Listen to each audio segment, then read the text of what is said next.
Between the hills, the stars, the sky, the river so clear, river so clear. At this time, I'll invite you to join me in a spirit of reflection, meditation, or prayer as we deepen into our service with some words from John O'Donohue. What you encounter, recognize, or discover depends to a large degree on the quality of your approach. Many cultures have long practiced careful rituals of approach. An encounter of depth and spirit is preceded by careful preparation. When we approach with reverence, great things decide to approach us. Our real life comes to the surface, and its light awakens the concealed beauty in things. When we walk on the earth with reverence, beauty will decide to trust us. The rushed heart and arrogant mind lack the gentleness and patience to enter that embrace. Our chalice lighting words this morning are from Betsy Dar. May the light of this chalice give light and warmth to our community when we are joyful and when we despair. May we feel the warmth spread from our circle to wider and wider circles until all know they belong to the one circle of life. And now I get to welcome our speaker for today, who is author, lawyer, and activist Sarah Vogel. And she's joining us today to discuss her work and how it relates to recent events, I believe. I have a description here of the book that many of us have read, that recently published, The Farmer's Lawyer, and it's a great memoir about the landmark class action lawsuit, Coleman v. Block, which she brought as a young lawyer and single mother against the federal government on behalf of 240,000 family farmers facing foreclosure during the 1980s farm crisis. She also served 2 terms as North Dakota Commissioner of Agriculture and was the first woman in US history to be elected to that position. And she lives in Bismarck. And I understand it's going to maybe talk about some other things and has some props even. First of all, I want to thank the Unitarian Fellowship for all the support that you gave to the people from all over the world during the Greenpeace people who came from international, East Coast, West Coast.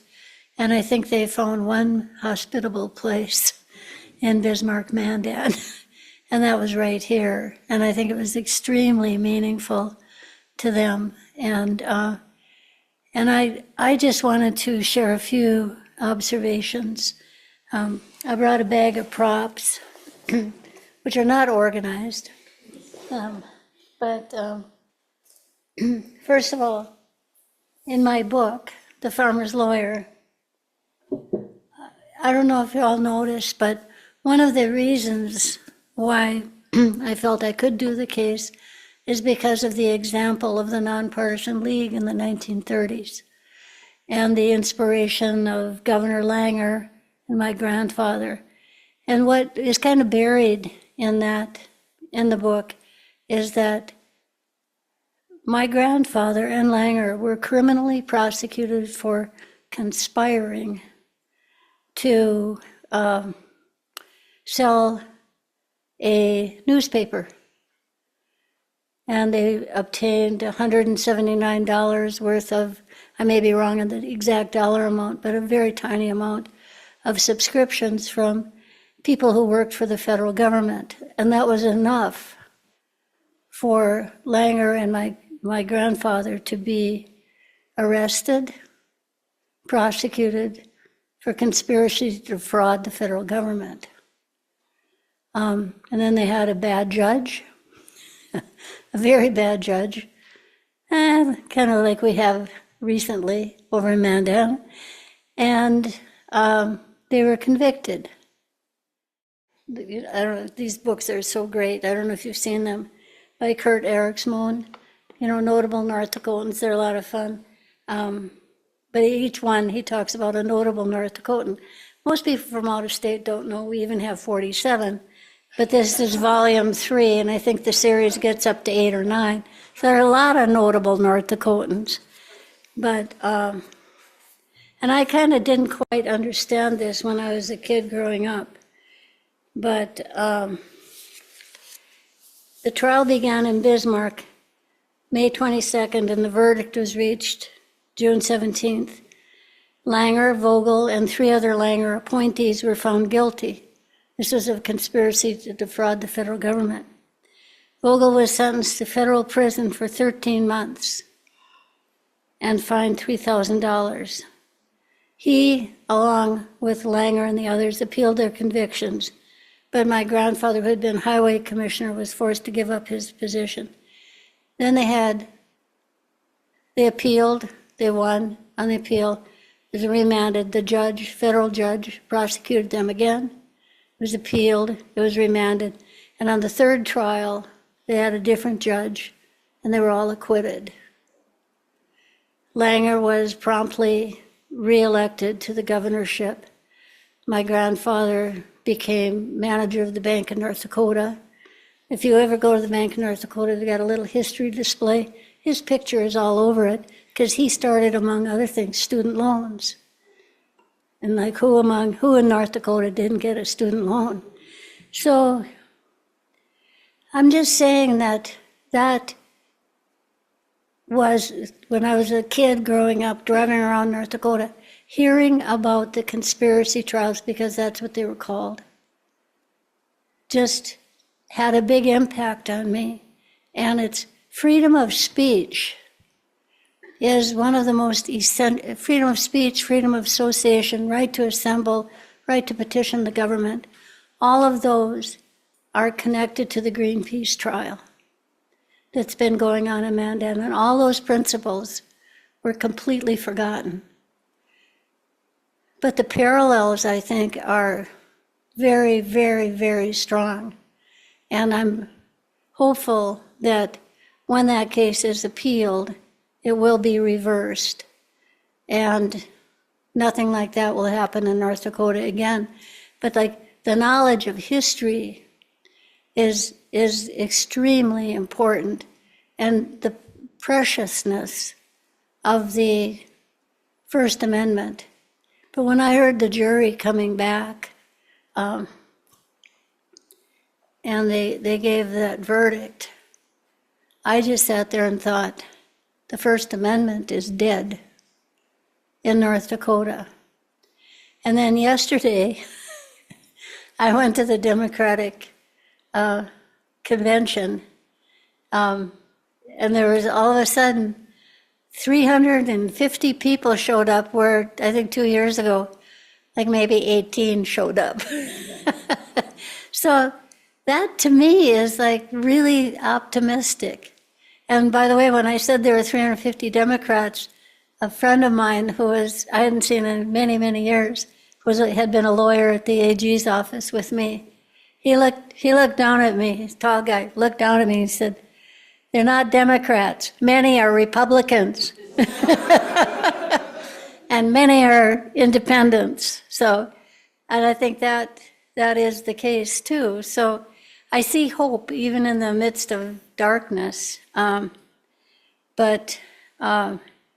I think the Unitarian Church, with its principles of tolerance and friendship, and I know this is the one congregation, I believe, during the whole DAPL protests that was rock solid supportive of the Native Americans and their right to seek clean water and adherence to treaties and so forth. This is a book I have, and the publication date is 1970.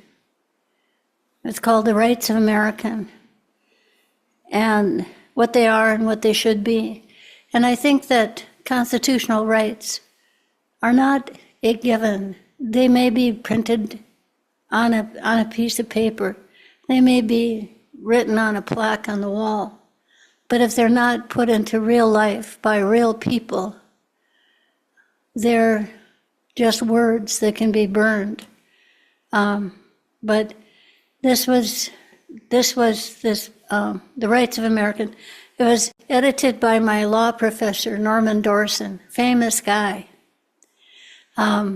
He did quite a few things, including, it was really a thrill to be at a constitutional law class and have your own professor talk about his cases that went to the U.S. Supreme Court, one of which gave juvenile delinquents the right to a lawyer if they were going to be jailed. It was called in re Galt, and they didn't have that right until he brought that case. So, and young Galt was innocent, actually. But without a lawyer, what can you do? Anyway, the ones that they mention in this book are equal educational opportunity, equal employment opportunity, access to housing, welfare, special treatment if needed, legal services, rights of consumers. This was big. Right to a habitable environment. This is 1970, and there's a whole chapter in there which is sort of presaging the environment, pollution and bad water and bad air that so many communities in the United States suffer under. The right to vote, the right to participate, the right to protest. Damn tootin'. The right of association, the right to publish, the right of access to mass media, and the right to privacy. So this was like $3.95 in 1997, but it's been worth a lot to me over the years. Partly as inspiration, partly because there are lawyers. I also wanted to mention a little bit that, the headlines that came out after the Greenpeace trial aren't going to be the end of the story, by no means. It was kind of a treat. I don't exactly know how they found me. I think you had an idea, but one day I got a call, and I think it was from Deepa from Greenpeace. How she found me, I'm not sure. Whatever. But she said, would you mind helping some lawyers from out of state? Or would you visit with them or something like that? So I said, sure. And along came these international human rights monitors. These are really, I'm going to call it, their credentials are unbelievable. They are really fancy lawyers, really, really fancy, with all kinds of degrees and honors and awards and experience.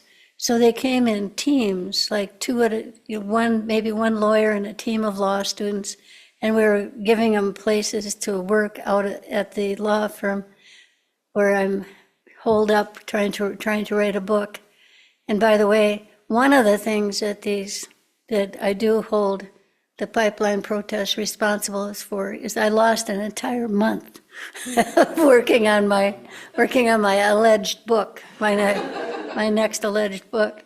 But these lawyers gave me hope, gave me heart, and I hope that will carry forward, because they know the Constitution, they know what ought to be, they know that this was wrong, and as we speak, they're writing this all up in findings on how justice was not provided in that Mandan courthouse.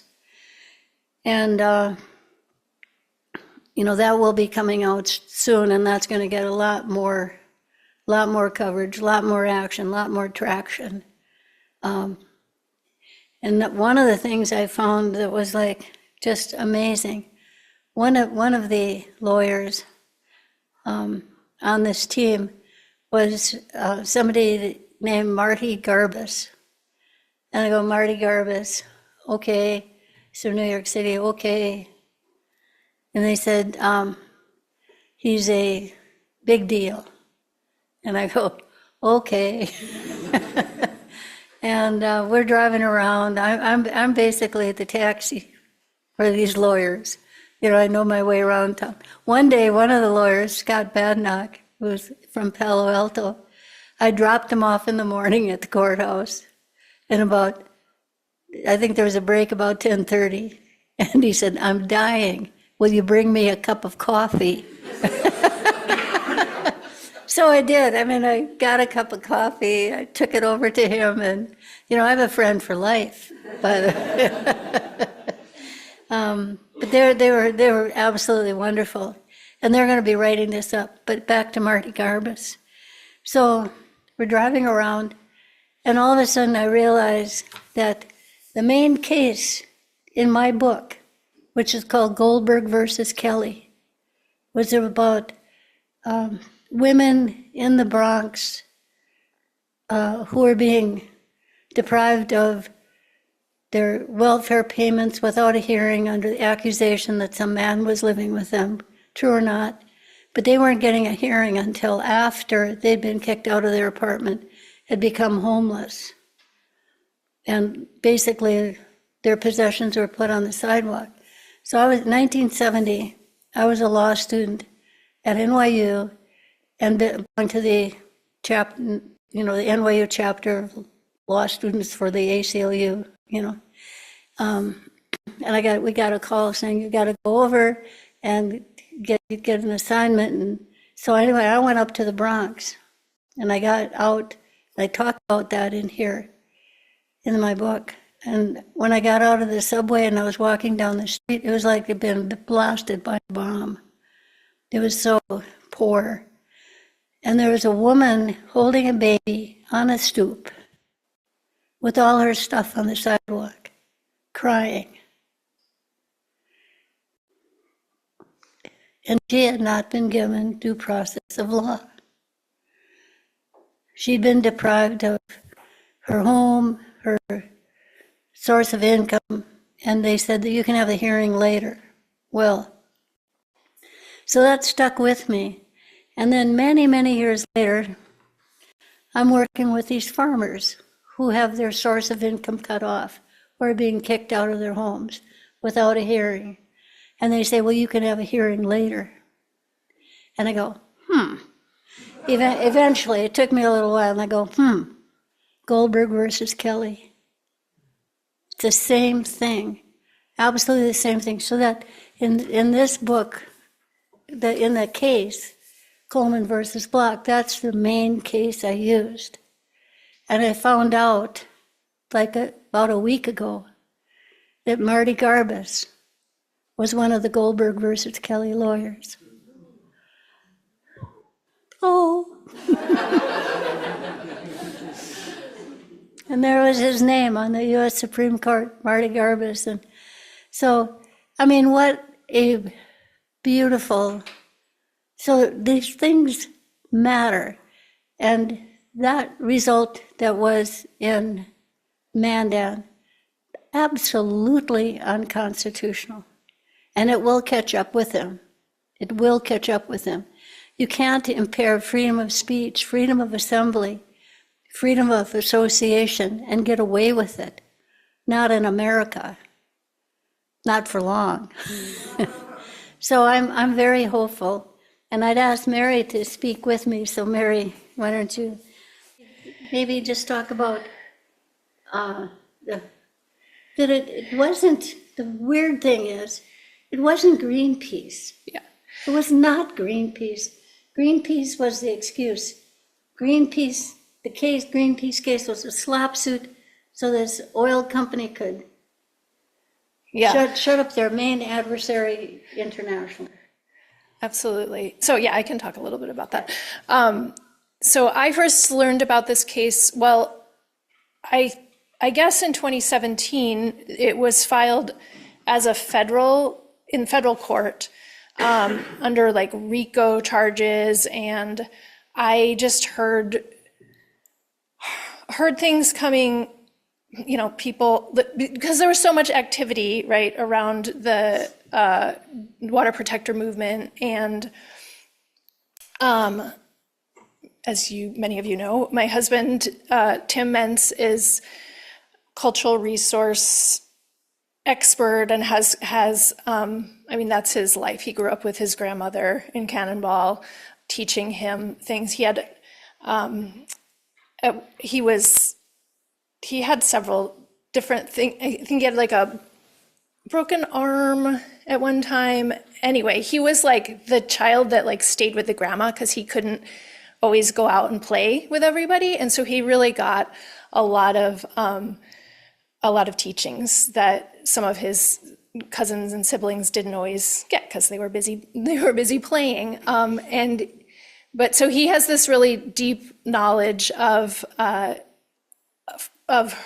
her history, of his people's history, and his work has always been the identification of cultural places of prayer, and how ceremonies and stuff were conducted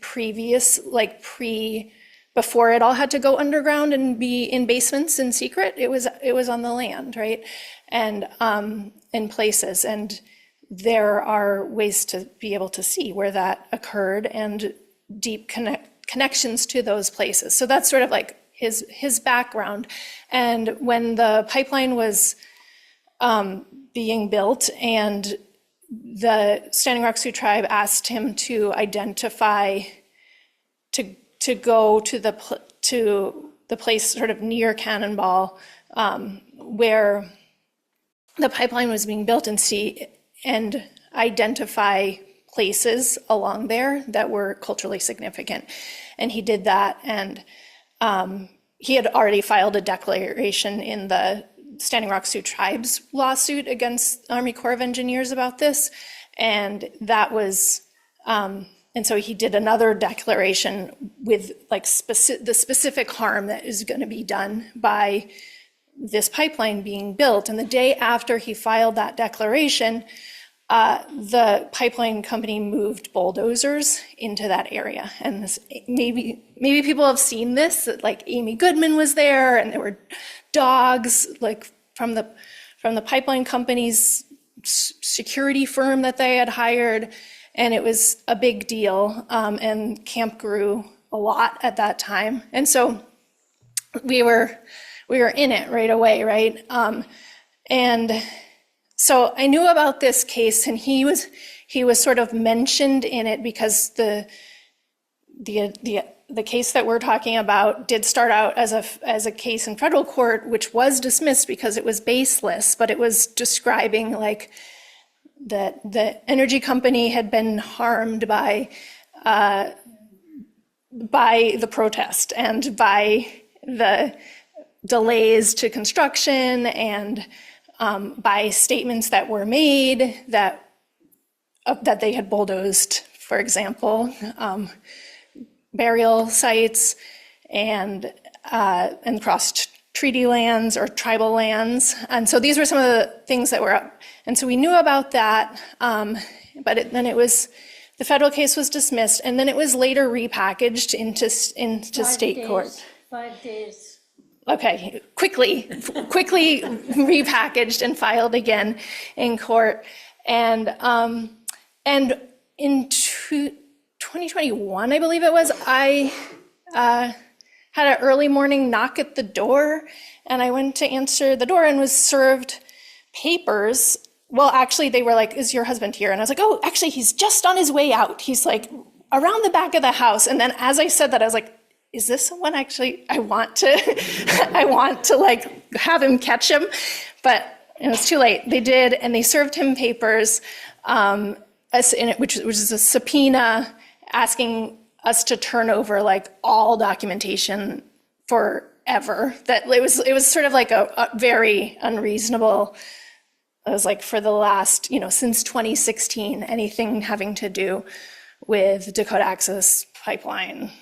It was very vague, and we got an attorney, and they actually served it a couple different times trying to get it, but it didn't work for them. But so that was my awareness of this lawsuit, and initially it also named a lot of people, but the only like individual people some of whose names we know, but they were never able to actually, like, I don't know, how would you describe that? Like they weren't entities that could be sued for one reason or another. But Greenpeace is, even though they had nothing to do with this. So this long background that I'm giving is just one of the things. I was talking to one of the trial monitors, like in our initial conversation just a couple of weeks ago, and he was saying, Greenpeace, I think, is feeling really isolated. And I was like, well, yeah, because they are really isolated, because they really were not involved in any of the things that they're being accused of, and or any, like, in the movement. They just, like, weren't on the ground, weren't doing things, so they don't have the connections. And so that was sort of part of my sharing this morning, like my candles of, like, having the community around you is so essential and so important, and being isolated is just the worst. And so I do think that that's something that I was really glad to see last week. So many people came from Greenpeace, came here to for our Sunday service, and just like now have connections here a little bit. I wasn't at the trial all the time. Every once in a while, the human rights monitors would say, you have to stay.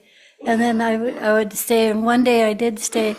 They played a taped deposition of Kelsey Warren, who is the president, the founder, the CEO, the principal owner of Environmental Transfer Pipeline. And,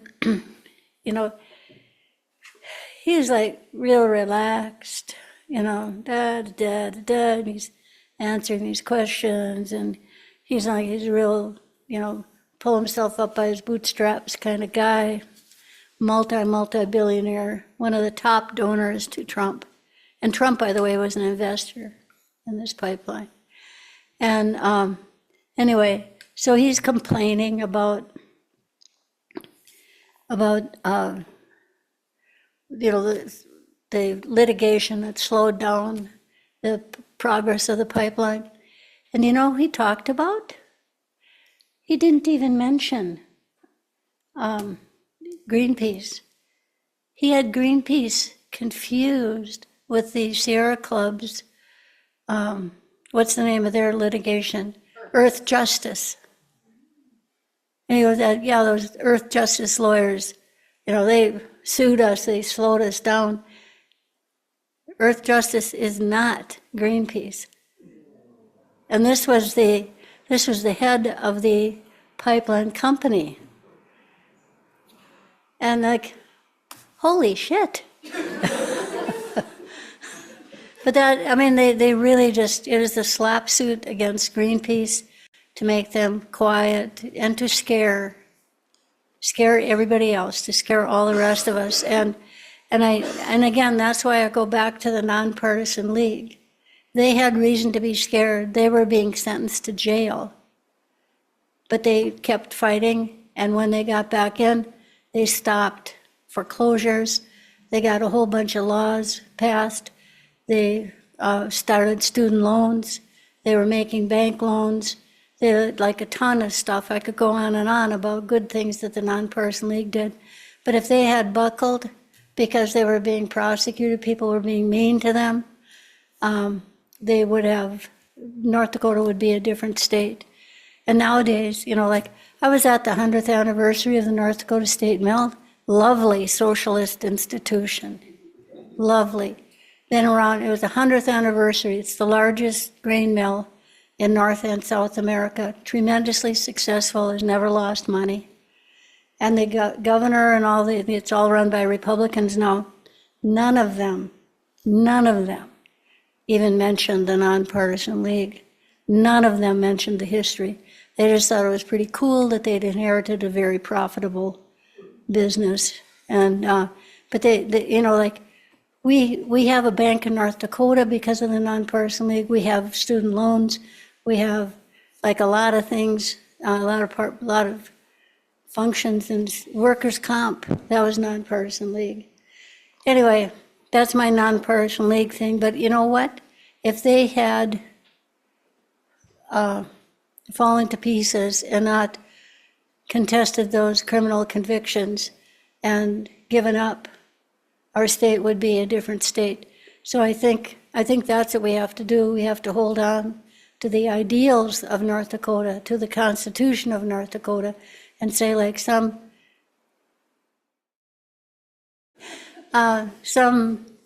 evil oil company can't silence us. We cannot be silenced. Distinguish the chalice with these closing words by Dina Metzger.